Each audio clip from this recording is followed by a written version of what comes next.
Hi everyone, welcome to study word classes. तो friends, BPSC TRE 3 exam से related latest update आ रही है, वो हम सब लोग डिटेल में समझने वाले हैं। और साथ ही प्रधानाध्यापकों की जो नियुक्ति होने वाली है उसमें जो है आपको 50% आरक्षण के अकॉर्डिंग ही आप सभी की नियुक्ति होने वाली है। इससे भी रिलेटेड अपडेट आई हुई है, उसको भी हम लोग समझने वाले हैं। साथ ही टीआरई 3 की ओमार सीट और जो है आंसर की किस दिन जारी होने वाली, इससे भी रिलेटेड अपडेट है, उसको भी हम लोग समझने वाले हैं। और साथ ही टाई ब्रेकर के नियमों में भी बदलाव देखने को मिलेगा टीआरई 3 में। जी हाँ, इसको लेकर भी अपडेट है, इसके बारे में भी हम लोग समझने वाले हैं। और साथ ही वन कैंडिडेट वन रिजल्ट से भी रिलेटेड जो है न्यूज है, उसको भी हम लोग समझेंगे। और साथ में आपका एस्टेट जो है, आपका जो एग्ज़ाम हुआ था वो रिजल्ट की डेट आ चुकी है, कब आपका रिजल्ट जारी होने वाला है, इससे भी रिलेटेड अपडेट है, इसको भी हम लोग समझेंगे।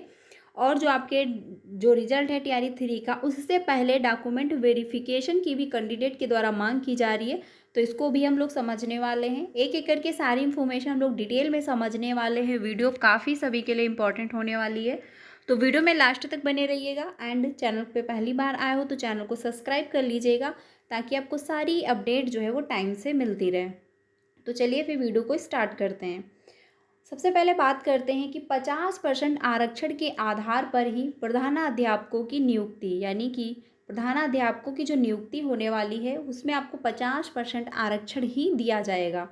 ठीक है, प्रदेश के सरकारी विद्यालयों में प्रधानाध्यापकों की नियुक्ति 50% आरक्षण के आधार पर होगी।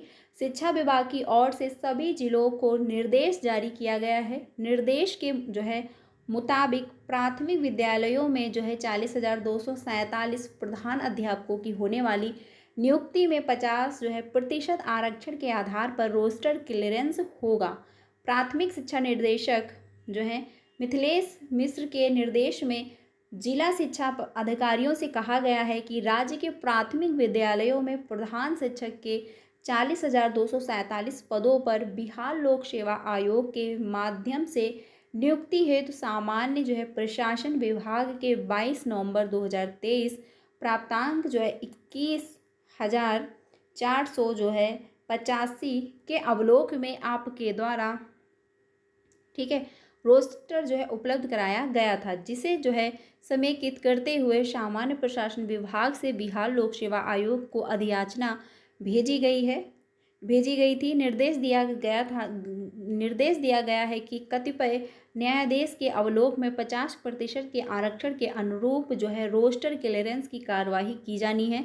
प्रधान शिक्षक की नियुक्ति हेतु 50% आरक्षण के अनुरूप नियमानुसार रोस्टर क्लियरेंस के पश्चात निर्धारित प्रपत्र में जो है हार्ड एवं सॉफ्ट कॉपी में 1 सप्ताह में प्रतिवेदन भेजना सुनिश्चित करें। यानी कि जो है आपका प्रधान अध्यापक की नियुक्ति होनी है, उसमें आप सभी को 50% आरक्षण के अकॉर्डिंग ही नियुक्ति होने वाली है। ठीक है, अब हम लोग बात कर लेते हैं एस्टेट रिजल्ट। देखिए, ये इन्फॉर्मेशन आई हुई है कि एस्टेट का रिजल्ट जो है कल जारी होगा, यानी कि कल 10 अगस्त है। 10 अगस्त को जो है एस्टेट का रिजल्ट जारी होने वाला है।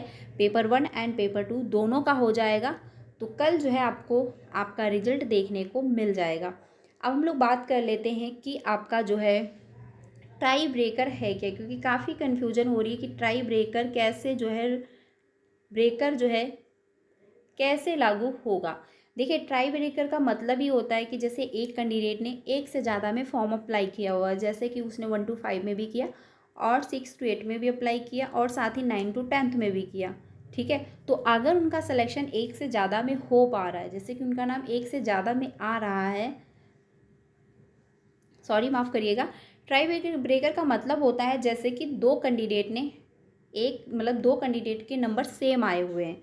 ठीक है, तो अगर उनके नंबर सेम है तो कैसे देखा जाता है, जैसे लैंग्वेज में अगर उनके बराबर नंबर सेम आ रहे हैं तो फिर देखा जाता है कि सब्जेक्ट में उनके नंबर कितने हैं। अगर सब्जेक्ट में भी नंबर सेम आ जाते हैं तो देखा जाता है कि एज के अकॉर्डिंग, यानी जो है डीओबी के अनुसार जो है काउंसलिंग हो जाती है।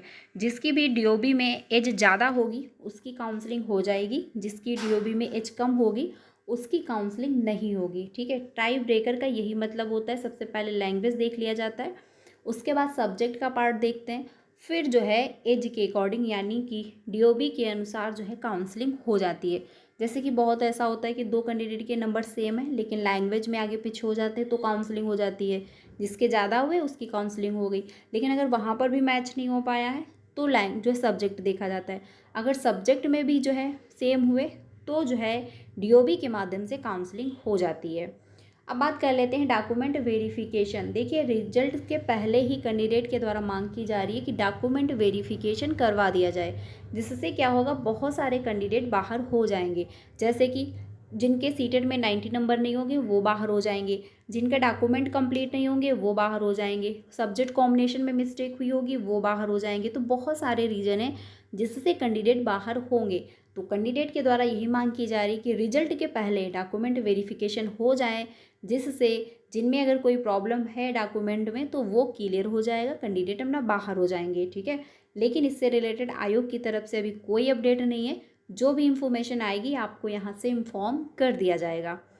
अब हम लोग बात कर लेते हैं कि आपका जो है one candidate and one result से रिलेटेड क्या अपडेट है। देखिए one candidate and one result से रिलेटेड बराबर जो है मांग हो रही है कि वन कैंडिडेट पे वन रिजल्ट जारी किया जाए। जैसे कि बहुत सारे ऐसे कैंडिडेट होंगे जिन्होंने 1 to 5 में भी अप्लाई किया होगा, 6 to 8 में भी किया होगा, 9 to 10th में भी किया होगा। ठीक है, तो उनका सिलेक्शन तीनों जगह हो रहा होगा लेकिन वो ज्वाइनिंग तो एक ही जगह लेंगे।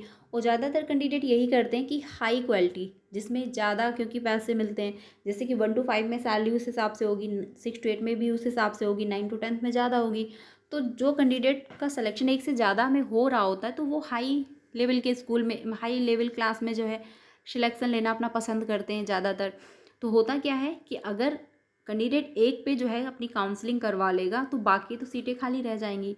तो इसीलिए जो है कैंडिडेट के द्वारा मांग की जा रही कि वन कैंडिडेट पे वन रिजल्ट दिया जाए, जिससे जो 2 सीटें बच जाएंगी तो ये अदर कैंडिडेट जो जो मतलब शिक्षित होंगे, जो क्वालिफाई कर चुके होंगे, उनको जो है इसमें मौका मिल जाएगा। तो इसलिए जो है वन कैंडिडेट वन रिजल्ट की भी मांग हो रही है, जिससे जो योग्य अभ्यर्थी होंगे उनको मौका मिल जाएगा। लेकिन आयोग जो है इससे भी रिलेटेड कोई अपडेट जारी नहीं कर रहे हैं कि वन कैंडिडेट पे वन रिजल्ट दिया जाएगा या फिर नहीं दिया जाएगा, लेकिन कैंडिडेट के द्वारा बराबर मांग हो रही है। ठीक है, तो बाकी अगर कोई इन्फॉर्मेशन आ जाती है तो आपको यहाँ से इन्फॉर्म कर दिया जाएगा। लेकिन वन कैंडिडेट पे अगर वन रिजल्ट आ जाता है तो योग्य अभ्यर्थियों को मौका मिल जाएगा, क्योंकि सिलेक्शन कैंडिडेट एक पर ही लेगा, क्योंकि काउंसलिंग आपकी एक पर ही होने वाली है। ये तो नहीं आप तीनों जगह पर जो है अपनी काउंसलिंग करवा लोगे, ऐसा तो पॉसिबल नहीं है। तो बाकी सीटें जो बच जाएंगी उसमें जो है अदर कैंडिडेट को मौका मिल जाएगा। ठीक है, तो ये इन्फॉर्मेशन है।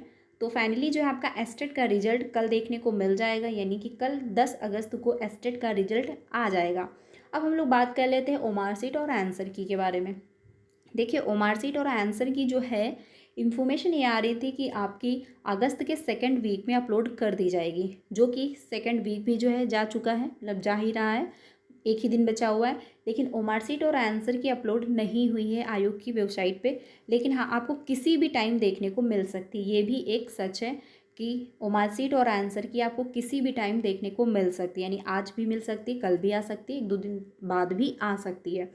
इससे रिलेटेड जो यही अपडेट है कि 10 अगस्त तक ओमार सीट आ जाएगी और साथ में आंसर की भी आ जाएगी, और आपको फिर 1 से 2 दिन का टाइम मिलेगा चैलेंज करने का। रिजल्ट आपका जो है अगस्त के लास्ट वीक में आ जाएगा, तो उसके पहले ही आपको आंसर की और ओमार सीट देखने को मिल जाएगी। तो फ्रेंड जैसे ही ओमार सीट और आंसर की आती है आपको यहाँ से इन्फॉर्म कर दिया जाएगा। तो चैनल के साथ बने रहिएगा, जिससे आपको सारी ऑथेंटिक अपडेट जो है टाइम से मिलती रहे। ठीक है, तो वीडियो काफ़ी इंपॉर्टेंट है। आई होप आपके सारे डाउट क्लियर हो गए होंगे। कोई भी डाउट है तो आप लोग कमेंट में पूछ लीजिएगा। तो वीडियो काफ़ी इंपॉर्टेंट है, ज़्यादा से ज़्यादा अपने फ्रेंड को शेयर कर दीजिएगा। तो चैनल के साथ बने रहिएगा, जिससे आपको सारी अपडेट मिलती रहे। मिलते हैं नेक्स्ट क्लास में। Thank you.